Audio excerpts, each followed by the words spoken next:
Bismillahirrahmanirrahim. Alhamdulillahirabbil alamin.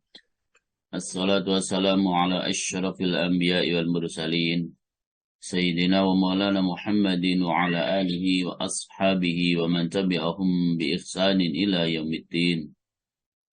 Qala Allah Ta'ala fil Qur'anil Karim. Bismillahirrahmanirrahim.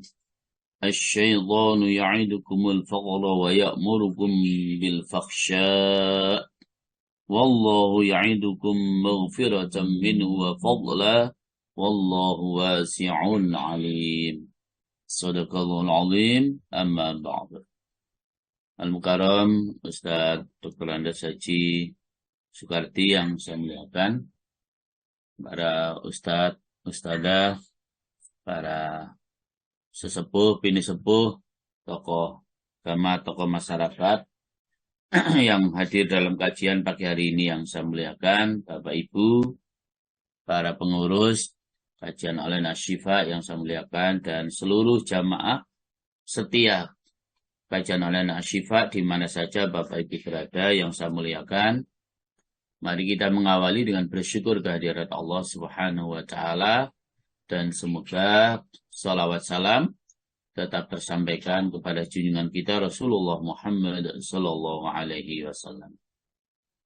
Bapak Ibu rahimakumullah, kita lanjutkan penjelasan tentang obat rakus dan tamak serta obat untuk mengusahakan agar kita memiliki sifat qanaah, menerima dengan ikhlas atas pemberian Allah Subhanahu wa Ta'ala setelah kita berusaha.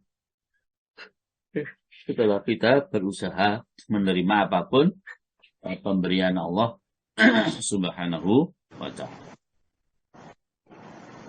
Jadi para jamaah, obat itu tersusun dari 3 dasar,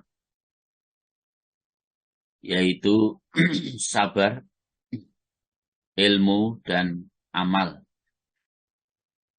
Yang berangkat dari 3 dasar tadi, sabar, ilmu, dan amal, maka terrefleksi atau terrealisasi menjadi 5 obat yang akan dapat mengobati perasaan atau jiwa rakus tomak, bahkan yang akan dapat menghantarkan kita untuk menjadi orang-orang yang qanaah. Orang-orang yang qanaah. Nah, kumpulan dari 3 hal tadi, sabar, ilmu, dan amal itu, sekali lagi, maka akan ada 5 obat yang bisa kita perhatikan, kita praktekkan dalam kehidupan sehari-hari, sehingga kita akan terobati dari sifat tomak, rakus, bahkan mengobati agar kita selalu menjadi orang yang qanaah. 5 hal tersebut kemarin sudah kita sampaikan 2, dan hari ini akan kita sampaikan nomor 3, 4, dan yang terakhir yaitu nomor 3. Sedikit untuk refleksi bahwa yang pertama soal pekerjaan. Soal pekerjaan dalam rangka mencari penghidupan ini para jamaah, kita harus selalu berlaku lemah lembut. Dalam saat kita bekerja, juga pada saat kita membelanjakan hasil pekerjaan kita. Itu harus selalu dalam kondisi lemah lembut. Karena barang siapa yang menghendaki memiliki sifat qanaah itu para jamaah, memang harus selalu bersikap yang lemah lembut. Dan sikap lemah lembut itu sebagaimana hadis riwayat Imam Bukhari dan Imam Muslim, itu adalah sikap yang paling bagus. Innallaha yuhibbur rifqa fil amri kulli. Sesungguhnya Allah menyukai lemah lembut dalam segala urusan. Dalam bekerja, dalam membelanjakan harta benda kita, dalam bersikap, dalam bertutur kata. Semua Allah menyukai dalam posisi dan kondisi yang lemah lembut. Innallaha yuhibbur rifqa fil amri kulli. Sesungguhnya Allah menyukai lemah lembut dalam segala urusan. Dalam segala urusan. Jadi kalau Rasulullah pada tahun 8 Hijriah itu terjadi Fathu Makkah, lalu beliau tidak berlaku lemah lembut kepada orang-orang kafir Quraisy, ya tentu mereka akan habis, ya dihabisi oleh umat Islam untuk membalas dendam apa yang mereka pernah lakukan terhadap Rasulullah, bahkan umat Islam saat itu. Sehingga pesta pora saat itu yang menyebabkan kemudian para sahabat-sahabat Rasulullah dan umat Islam pada umumnya saat itu dengan begitu lantangnya mengatakan hada yaumul malhamah. Hari ini adalah hari pembalasan kita kepada mereka.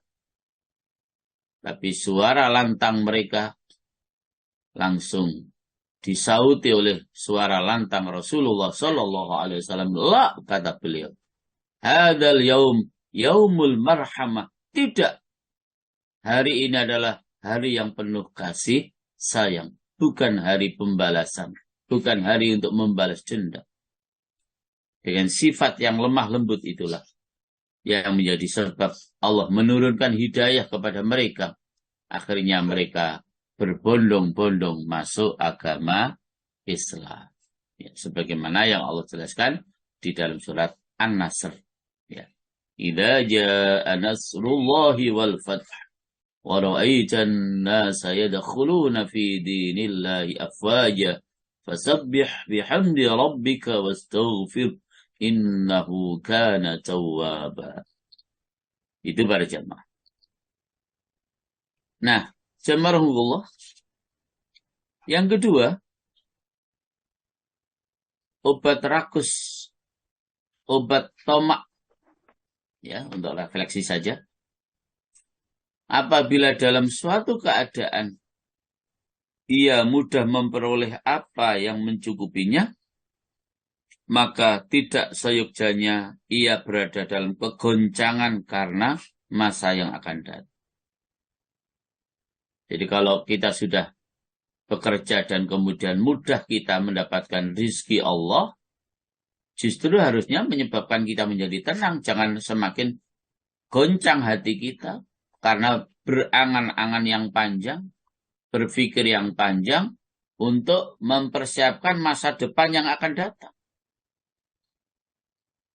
Jadi masa depan yang akan datang itu semuanya sudah ditanggung oleh Allah Subhanahu wa Ta'ala.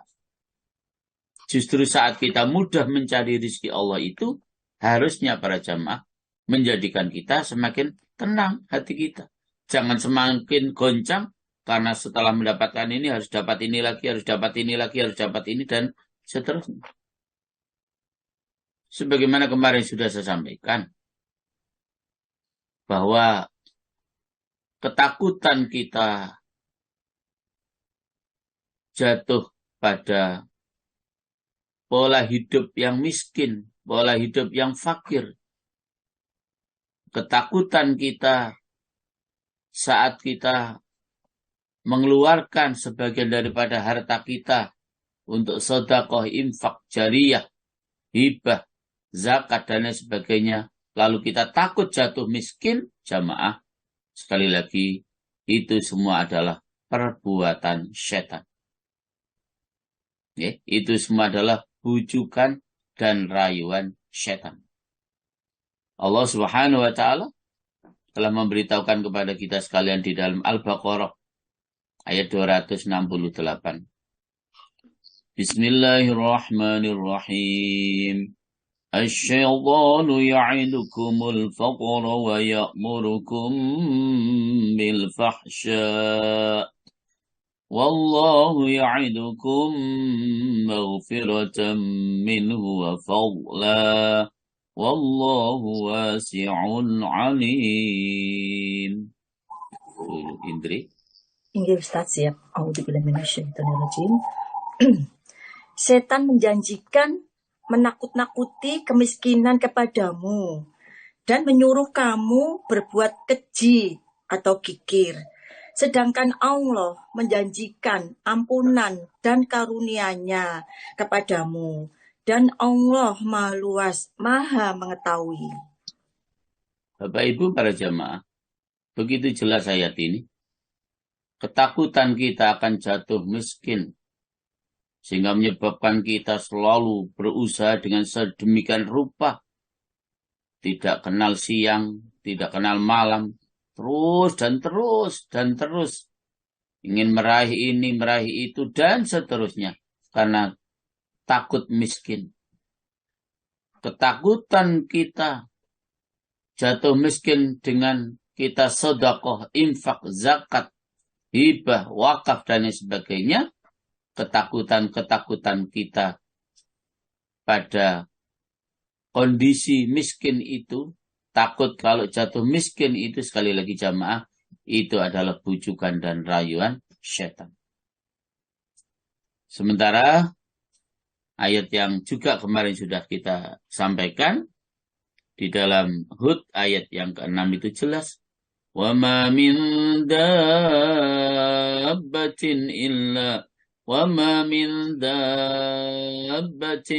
فِي الْأَرْضِ إِلَّا عَلَى اللَّهِ رِزْقُهَا. Jelasnya, tidak ada suatu binatang melata pun di bumi, melainkan Allah lah yang memberi rizkinya. Binatang melata pun di bumi, apa istilahnya, bahasa Jawanya, dipanci rizkinya oleh Allah. Dicukupi rizkinya oleh Allah Subhanahu wa ta'ala. Apalagi kita yang diberikan akal, yang diberikan ilmu. Justru jaminan rizki yang Allah berikan kepada kita sebagai hamba yang memiliki kelebihan dibandingkan hamba-hamba Allah yang lain, justru lebih pasti jamaah. Jadi janji Allah akan mencukupi seluruh kebutuhan makhluknya, ya, dengan diberikan rizki, itu pasti dan sesuatu yang mengikat. Tidak mungkin Allah menciptakan makhluk ini lalu tidak disertai dengan rizkinya, tidak mungkin. Jadi begitu Allah menciptakan makhluk, berarti sekaligus Allah menciptakan rizkinya. Sehingga tidak terlalu salah ketika kemudian mbah-mbah kita dulu punya pernyataan banyak anak, banyak rizki, itu betul itu. Karena setiap anak yang dilahirkan sekaligus sudah dicatat pula rizkinya oleh Allah Subhanahu wa ta'ala. Jadi banyak anak, banyak rizki itu betul. Karena setiap anak yang lahir, sekali lagi, sudah juga disertai rizkinya oleh Allah Subhanahu wa ta'ala. Sehingga tidak sedikit seorang yang memiliki 12 anak, semuanya kaya raya, tidak sedikit. Semuanya sukses, semuanya berhasil, tidak sedikit. Walaupun kemudian ada orang yang anaknya banyak, tapi semuanya gagal. Apa persoalannya? Bukan karena janji Allah yang salah, tapi barangkali langkah-langkah yang kita lakukan yang tidak tepat sesuai dengan petunjuk Allah Subhanahu wa ta'ala dan petunjuk Rasulullah Muhammad sallallahu alaihi wasallam. Itu yang kemudian menyebabkan kita gagal. Itu yang menyebabkan kita gagal. Bukan Allah tidak tepat atau tidak menepati janjinya, tapi Allah sangat menepati janjinya. Bahkan dikuatkan dengan kedekatan kita kepada Allah Subhanahu wa ta'ala. Asal saya dengan panjenengan ini menjadi hamba yang bertakwa dengan takwa yang sebenar-benarnya takwa. Haqqa tuqatih. Yakinlah para jamaah, Allah akan mendatangkan rizki kepada kita, bahkan dari jalan yang tidak kita sangka-sangka. Rizki yang Allah datangkan dari jalan yang tidak kita sangka-sangka itu justru lebih banyak dibandingkan rezeki yang datangnya rutin. Asal kita bertakwa kepada Allah Subhanahu wa ta'ala.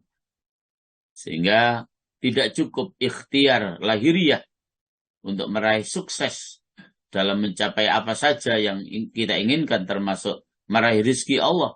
Tapi kita wajib juga ikhtiar secara batiniah, melakukan pendekatan kepada Allah Subhanahu wa ta'ala, yang dalam bahasa mudahnya, asal kita bertakwa kepada Allah, pasti sukses.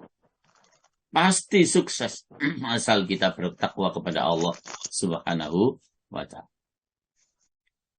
Nah, yang ketiga sekarang. Ia mengetahui bahwa di dalam sifat qanaah itu ada sebuah kemuliaan. Karena apa? Kok qanaah itu ada sebuah kemuliaan? Karena orang yang qanaah itu nuwun sewu bahasanya, sama sekali tidak pernah mengharapkan pemberian orang lain. Sama sekali tidak pernah mengharapkan pemberian orang lain. Ya. Disitulah menjaga iffah, kemuliaan diri. Dengan qanaah itu. Ya. Menjaga kemuliaan diri kita. Sementara di dalam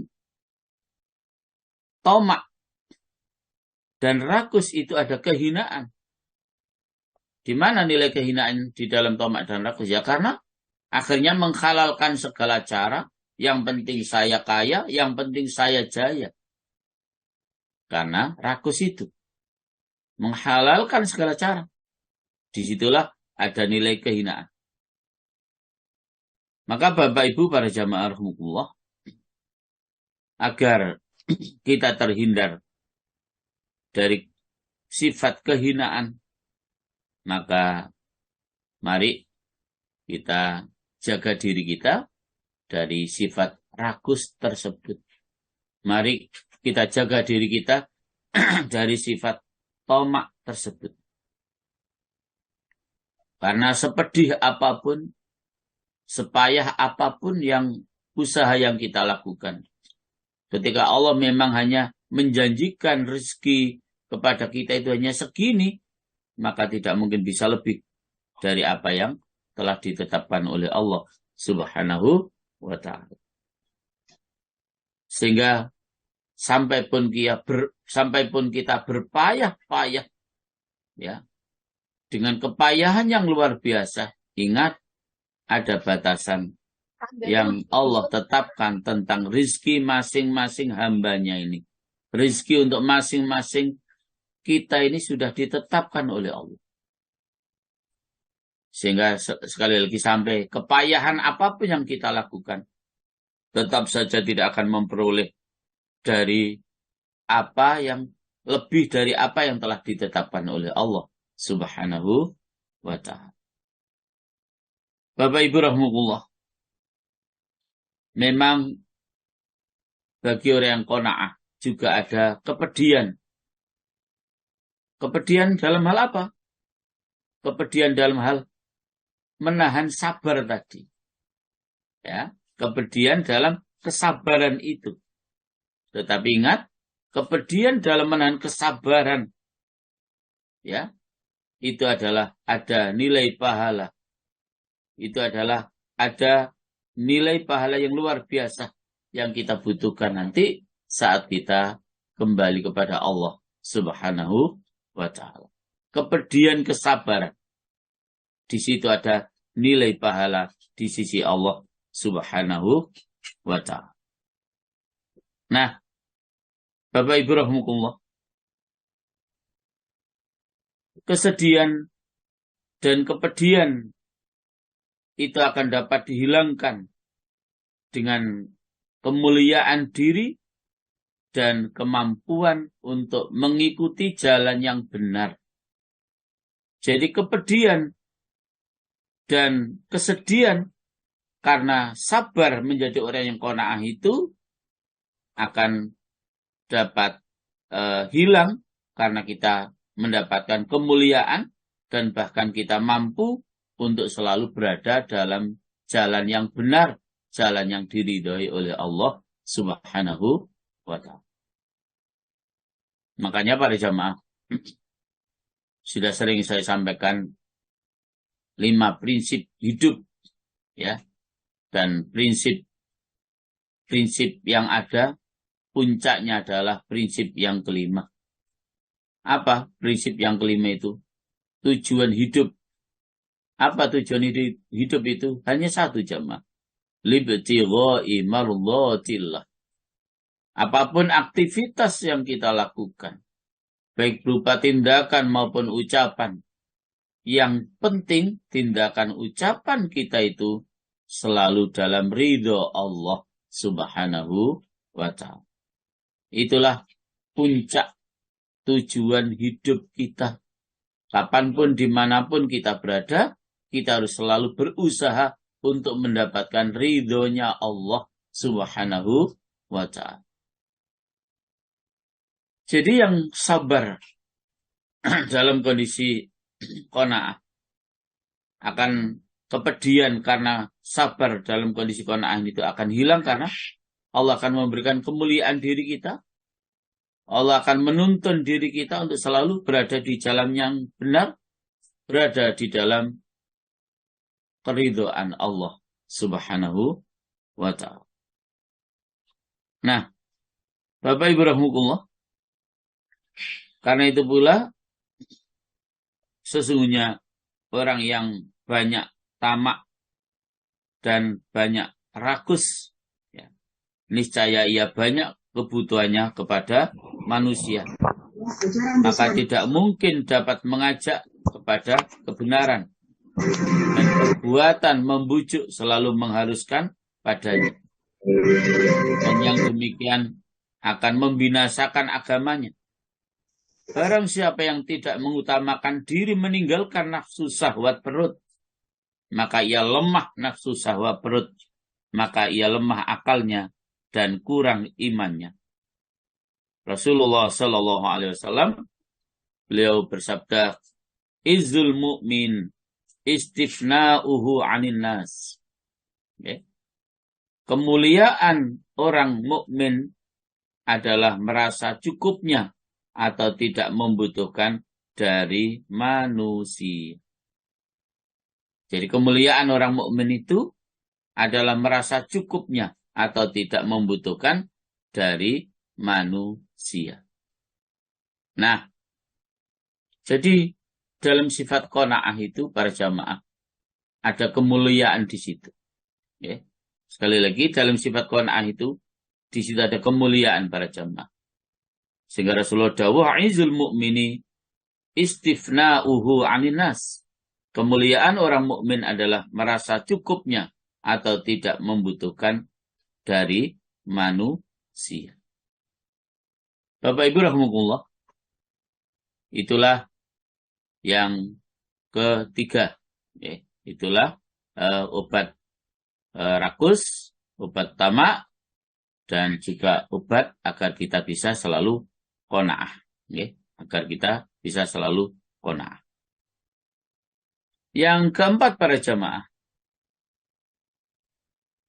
ia memperbanyak angan-angannya mengenai kenikmatan orang-orang Yahudi, orang-orang Nasrani, orang-orang yang rendah, orang-orang yang bodoh dari bangsa Kurdi, orang-orang Arab gunung, dan orang-orang yang tidak memiliki agama dan akal. Itu apa yang dilihat pertama. Yeah. Jadi memang kalau kita melihat orang-orang Nasrani, orang-orang Yahudi, tidak usah jauh-jauh lah, di negara kita sendiri aja ada yang dikenal dengan naga 9 atau 9 naga. Orang yang terkaya di Indonesia semuanya non-muslim. Ya, semuanya non-muslim. Apakah dia Yahudi, apakah dia Nasrani, apakah dia orang yang tidak beragama, naga 9 itu adalah non-muslim. Nah, jadi apa yang kita lihat yang ada pada diri katakanlah orang-orang yang non-muslim begitu. Apakah mereka Yahudi, Nasrani, atau yang lain-lain? yang kemudian itu mendorong kita agar kita juga bisa meraih kesuksesan dalam hal mengais rezeki Allah seperti mereka, apa yang akan terjadi pada jamaah? Pasti sekali lagi kita akan melakukan segala cara untuk bisa meraih dan memperoleh apa yang kita kehendaki, yang itu merupakan indikasi tanda rakus kita, tomak kita. Sehingga kan sekali lagi menghalalkan segala cara.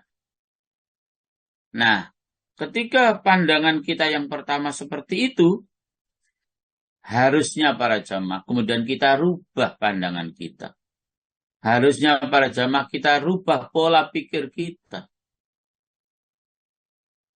Jangan sekedar berangan-angan untuk bisa mencapai kesuksesan seperti mereka, tetapi kita harus merubah pola pikir kita, yaitu bagaimana kita melihat secara keseluruhan tentang para nabi-nabi Allah, para rasul-rasul Allah, di mana para nabi-nabi Allah, para rasul-rasul Allah itu para jamaah, bahkan para tabi'in, para sahabat, tabi'in, para khulafa'ur rasyidin, para wali-wali Allah. Masya Allah para jamaah. Mereka atau beliau-beliau itu memilih untuk hidup yang mulia di sisi Allah Subhanahu wa Ta'ala tanpa dilengkapi dengan gemerlapnya dunia dan seisinya ini. Jadi para jamaah Allah lebih memilih para nabi itu, para sahabat-sahabat Rasulullah itu, ya, untuk memiliki budi pekerti yang mulia, ya, dengan tanpa harus dilengkapi atau dicukupi dengan gemerlapnya dunia ini, ya, dengan kemewahannya. Maka lihatlah Nabi kita para jamaah. Beliau wafat tanpa meninggalkan sepeser pun harta warisan. Demikian para khulafa'ur rasyidin. Habis hartanya, semuanya ditasarufkan di jalan Allah. Tidak takut miskin, ya. Bahkan mereka tidak kikir, ya. Tidak sebagaimana apa yang menjadi kehendak daripada setan tadi itu. Memang setan itu selalu menakuti kita, ya, agar kita terhindar dari sifat miskin itu, dalam kondisi miskin itu, sehingga kemudian kita melakukan upaya-upaya yang kadang-kadang justru sekali lagi melanggar aturan-aturan di dalam syariat ini. Bapak Ibu rahmatullah. Jadi kalau kita dalam hidup ini yang menjadi tujuan kita adalah bersenang-senang dalam hal perut, maka istilahnya khimar itu lebih banyak makanannya daripada kita. Ya. Jadi kalau dalam hidup ini kita selalu menuruti kehendak perut, sekali lagi khimar itu lebih banyak makanannya daripada kita. Dan tidak pernah puas. Ya. Dan jika kita juga ingin bersenang-senang dalam bersetubuh, maka ngapunten para jamaah, babi itu lebih tinggi tingkatan setubuhnya daripada kita. Tapi toh mereka juga tidak pernah puas. Dan dalam kondisi yang selalu dalam kondisi yang rendah, dalam kondisi yang tidak baik, gitu. Nah, dan apabila kita berhias dalam pakaian dan kuda kendaraan, maka orang Yahudi itu lebih tinggi perhiasannya daripada kita. Dan apabila kita bersifat qanaah dengan yang sedikit dan merasa ridho dengan itu, niscaya tidak ada yang memperoleh bagian dalam tingkatannya itu kecuali para nabi dan para wali-wali Allah Subhanahu wa ta'ala. Artinya para jamaah, kalau kita ingin mendapatkan kemuliaan sebagaimana kemuliaan nabi, sebagaimana kemuliaan para wali-wali Allah, maka tinggalkan sifat rakus itu, tinggalkan sifat tamak itu, dan menuju kepada sifat qanaah. Karena kita ingin mendapatkan kemuliaan sebagaimana kemuliaan yang Allah Subhanahu wa ta'ala berikan kepada para nabi-nabinya, khususnya Rasulullah Muhammad sallallahu alaihi wasallam.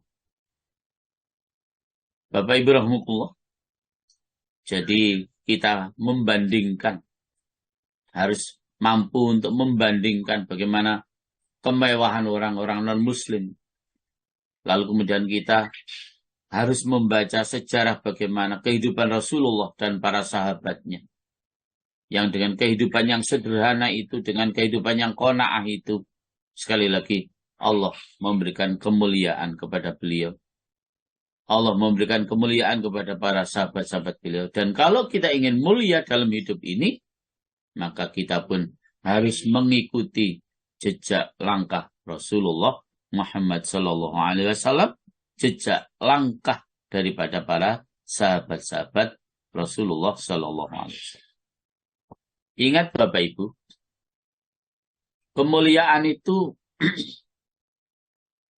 bukan karena penilaian manusia. Mungkin kalau kita hidup dalam kehidupan yang sederhana, pas-pasan, bahkan mungkin menurut orang lain kita dalam kondisi rendah, motornya ya itu saja, mobilnya ya sudah yang mobil tua itu. Mungkin kalau manusia menilai kita hidup rendah, itu manusia jemaah. Ya, itu manusia jemaah. Tapi bagi Allah tidak seperti itu penilaiannya. Ketika kita dalam kondisi yang qanaah dan selalu mendekatkan diri kepada Allah Subhanahu wa ta'ala, ridho dengan pemberian Allah dan takdir Allah Subhanahu wa ta'ala, itulah yang menyebabkan kita mulia di sisi Allah Subhanahu wa ta'ala. Makanya kunci utamanya adalah kembali kepada nilai-nilai takwa kita kepada Allah Subhanahu wa ta'ala. Dan hanya karena ketakwaan kita kepada Allah Subhanahu wa ta'ala, itulah para jamaah yang menyebabkan kita sangat mulia di sisi Allah Subhanahu wa ta'ala. Inna akramakum indallahi atqakum. Sesungguhnya yang paling mulia di antara kalian di sisi Allah adalah kalian yang paling bertakwa kepada Allah Subhanahu wa ta'ala. Jadi penilaian kemuliaan seseorang itu bukan semata-mata karena penilaian manusia. Bisa saja orang itu menurut penilaian manusia sangat mulia, itu menurut manusia. Belum tentu mulia menurut Allah. Sekali lagi, belum tentu mulia menurut Allah. Ya. Jadi bukan karena semata-mata penilaian manusia, kemuliaan manusia itu. Bahkan kebesaran seseorang itu juga jangan karena diukur karena pangkat jabatannya yang tinggi, karena harta kekayaannya yang banyak. Jangan semata-mata normatif kehidupan itu ukurannya itu, jangan.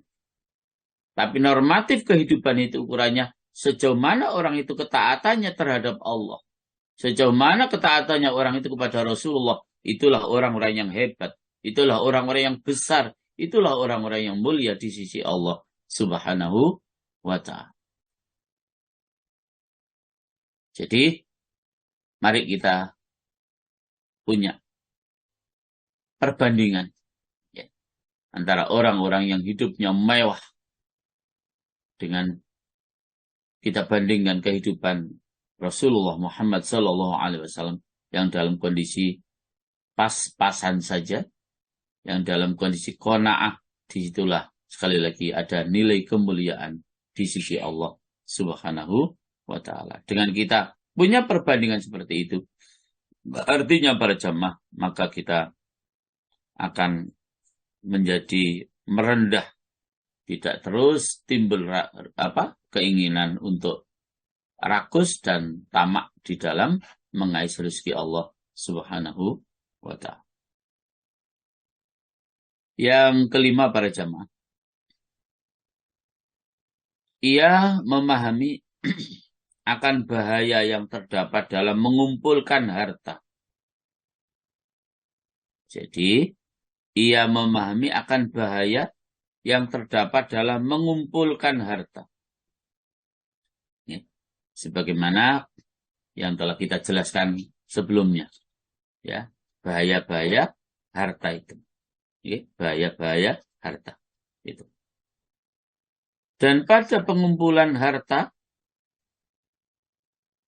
terdapat kekhawatiran untuk kecurian, terhadap kekhawatiran terjadinya perampokan, ada kekhawatiran terhadap hilangnya harta kita itu.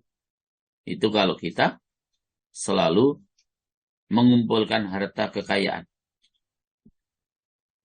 Kemudian, kalau kita selalu bergumul dengan harta kekayaan itu, sekali lagi para jemaah, dikhawatirkan. Kemudian kita melupakan Allah Subhanahu wa Ta'ala. Ya, dikhawatirkan justru kita akan menjadi jauh dengan Allah Subhanahu wa Ta'ala. Oleh sebab itu para jemaah, maka sesungguhnya jikalau kita memiliki sifat qanaah, merasa cukup apa yang sudah Allah Subhanahu wa Ta'ala berikan kepada kita, niscaya para jamaah, kita ini akan dimasukkan pada golongan orang-orang yang kaya dan dikeluarkan dari kumpulan-kumpulan orang-orang yang miskin.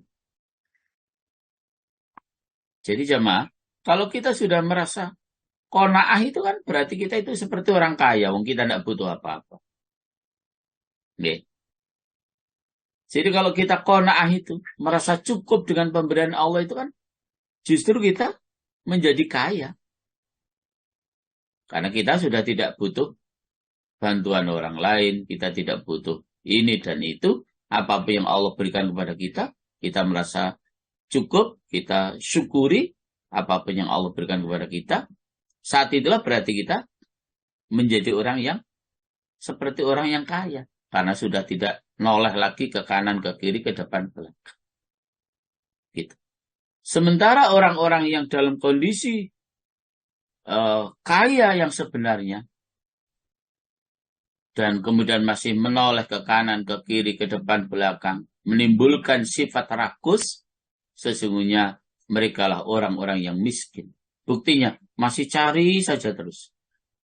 Masih cari saja terus. Cari. Itu sesungguhnya mereka adalah orang-orang miskin.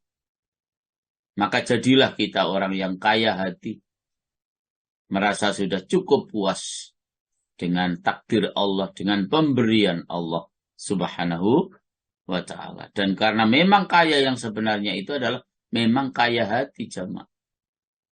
Kalau hati ini sudah kaya, akan selalu ridho kepada Allah Subhanahu wa Ta'ala atas apapun yang Allah Subhanahu wa Ta'ala berikan kepada kita. Kita akan ridho. Dan sesungguhnya kita dalam kondisi qanaah itu adalah, sesungguhnya kita adalah orang-orang yang kaya karena sudah tidak merasa butuh bantuan orang lain. Kita tidak merasa lagi harus bekerja dengan sekuat-kuatnya untuk memenuhi kebutuhan kehidupan kita. Memang bekerja jamaah itu ibadah. Ya. apalagi kita sebagai penanggung jawab di dalam keluarga kita. Ibadah yang kemudian nilainya luar biasa adalah bekerja itu. Sehingga ada hadis yang menjelaskan ketika kita berangkat pagi-pagi dan pulang di sore hari dalam kondisi kepayahan, maka saat dalam kondisi payah karena kita kerja itulah Allah mengampuni dosa-dosa kita. Jadi memang kerja itu wajib, bukan tidak wajib. Bekerja itu wajib. Bahkan kita akan sangat berdosa dengan dosa yang sangat besar. Jika kita sudah memiliki keluarga, tetapi kita tidak bertanggung jawab terhadap nafkah keluarga kita itu sangat berdosa luar biasa. Dosanya sangat besar. Itu Pak. Nah, Bapak Ibu rahimahullah. Jadi karena itu, mari kita menjadi orang-orang yang kaya hati dan kita hindarkan orang-orang yang miskin, yang artinya selalu masih kurang. Itu kan hakikatnya sekali miskin. Karena dengan kita menjadi orang yang miskin, yang sesungguhnya tetapi itu hakikatnya kaya karena tidak membutuhkan orang lain. Ingat para jamaah, pada kondisi seperti itu, ya kita dalam kondisi miskin itu, sebagaimana hadis yang diriwayatkan oleh Imam Ahmad, Imam Turmudi dan Ibnu Majah dari sahabat Abu Hurairah radhiyallahu an, yang artinya hadis itu orang-orang muslim yang miskin masuk surga sebelum orang-orang yang kaya dengan selisih waktu setengah hari, yaitu 500 tahun. Masya Allah. Jadi orang yang qanaah itu jamaah, masuk surganya lebih dulu. Ya. Beda setengah hari dibandingkan dengan orang-orang yang kaya. Setengah harinya di akhirat itu jamaah 500 tahun. Karena sehari itu 1000 tahun di akhirat. Masya Allah. Dan pada pembahasan yang sebelumnya, lamanya menunggu hisab itu sesungguhnya sudah menjadi sebuah realisasi siksa untuk kita. Dalam kondisi yang penat, panas, dalam kondisi yang sangat ribet luar biasa, kita menunggu untuk dihisab oleh Allah. Lamanya menunggu hisab itu juga sebuah siksa. Makanya doa Rasulullah kemarin sudah kita sampaikan, walaupun tidak banyak yang berani berdoa seperti itu. Allahumma ahyini miskinan.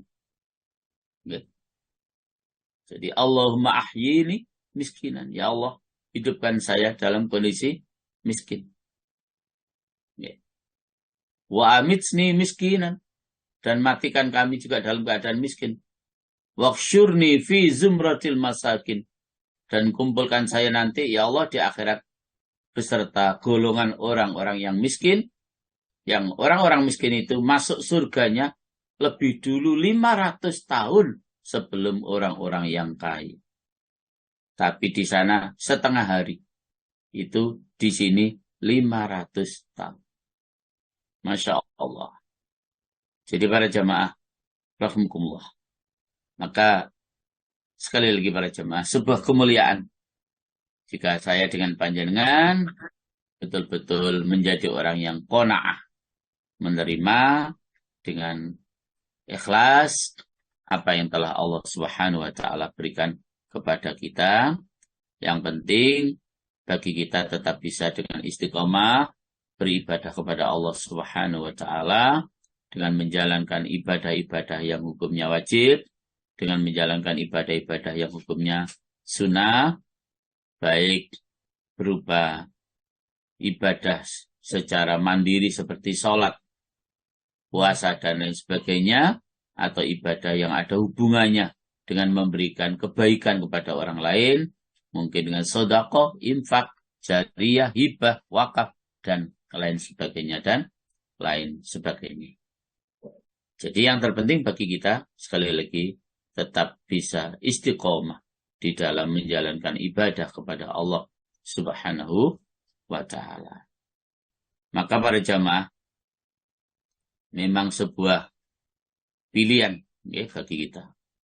Sebuah pilihan bagi kita dalam hidup ini, mau terus menjadi orang yang selalu ingin terus mengais rezeki Allah sebanyak-banyaknya, ya monggo. Yang penting dengan banyaknya harta yang Allah berikan kepada kita, justru akan mempercepat nanti di akhirat untuk memasuki surga Allah Subhanahu wa ta'ala. Tapi kalau justru dengan banyaknya harta itu akan memperlambat kita, bahkan menyebabkan kita masuk nerakanya Allah, naudzubillah, tsumma naudzubillah min dzalik. Maka mari kita jaga betul dari cara kita bekerja, ya, harus dengan cara yang baik. Cara kita mentasarufkan harta kekayaan kita juga harus dengan cara yang baik, ya, dan seterusnya dan seterusnya. Jadi tidak mengapa, silakan kita tetap mengais rezeki Allah. Yang penting rezeki yang Allah Subhanahu wa ta'ala berikan kepada kita itu, sekali lagi jamaah, akan mampu menghantarkan kita untuk menuju surganya Allah Subhanahu wa ta'ala. Tetapi kalau kita memang ridho dengan kondisi yang ada, yang Allah berikan kepada kita, dan kita menjadi orang yang qanaah, sekali lagi jamaah, memang masuk surganya 500 tahun lebih dulu orang-orang yang qanaah, orang-orang yang miskin, dibandingkan dengan orang-orang yang kaya raya. Bapak Ibu rahmatullah, Rasulullah Shallallahu Alaihi Wasallam telah bersabda, "Idza nadhara ahadukum ila man faddalahu Allah alaihi fil mal wal khalqi falyandur ila man asfala minhu mimman fuddila alaihi." Hadis riwayat Imam Bukhari dan Muslim dari sahabat Abu Hurairah. Apa kata Rasulullah? Salah satu daripada obat agar kita tidak selalu rakus dan tamak, apabila salah satu dari kamu melihat kepada orang yang dilebihkan oleh Allah dalam harta dan bentuk ciptaannya, ya wayu suwugih, nguanteng suwugih. Apabila kita melihat orang yang dilebihkan oleh Allah dalam harta dan bentuk ciptaannya, maka kata Rasulullah, hendaklah ia melihat kepada orang yang lebih rendah daripadanya, daripada orang yang dilebihkan atasnya. Jadi agar kita selalu bisa bersyukur kepada Allah Subhanahu wa ta'ala, maka lihatlah orang yang ada di bawah kita jemaah. Kalau lihat orang yang ada di atas kita, ya memang kita sulit untuk bersyukur kepada Allah. Tapi kalau kita kemudian melihat orang yang ada di bawah kita, alhamdulillah, saya masih dicukupi oleh Allah dengan diberikan ini itu tetangga saya dari dulu hanya begitu saja. Alhamdulillah, saya masih diberikan sehat oleh Allah. Itu tetangga kita sudah diuji oleh Allah sedemikian lama dalam kondisi sakit dan seterusnya. Jadi lihatlah orang yang ada di bawah kita, baik dalam hal harta benda maupun dalam hal penciptaan kita. Maka dengan cara itu para jamaah, kita akan menjadi orang yang qanaah, kita akan menjadi orang yang syukur selalu kepada Allah Subhanahu wa ta'ala, dan kita tidak akan selalu merasa tidak puas dengan pemberian Allah Subhanahu wa ta'ala. Bapak Ibu para jemaat Allah, maka dengan beberapa hal tersebut, kita akan mampu mengusahakan diri kita sebagai orang-orang yang memiliki kemuliaan di sisi Allah Subhanahu wa ta'ala. Dan dengan itu berarti kita betul-betul akan menjadi orang yang qanaah, orang yang tidak panjang angan-angan, tetapi kita pendek angan-angan. Yang penting kita sudah bisa memenuhi kebutuhan kita secara pokok, dan yang penting kita selalu bisa beribadah kepada Allah Subhanahu wa ta'ala. Memang dalam kondisi sekali lagi pas-pasan itu pedih, itu pahit jamaah. Tapi ketika kita sekali lagi sabar dalam kondisi itu, maka disitulah ada sebuah kemuliaan dari Allah Subhanahu wa ta'ala. Dengan kita ridho menerima apapun yang telah Allah Subhanahu wa ta'ala takdirkan untuk diri kita. Bapak Ibu, itulah 5 obat untuk mengobati rakus atau tamak dan mengupayakan agar kita menjadi orang-orang yang qanaah, orang-orang yang menerima atas pemberian Allah Subhanahu wa ta'ala. Demikian para jemaah yang bisa kami sampaikan dan kami kembalikan kepada Pak HM. Monggo Pak.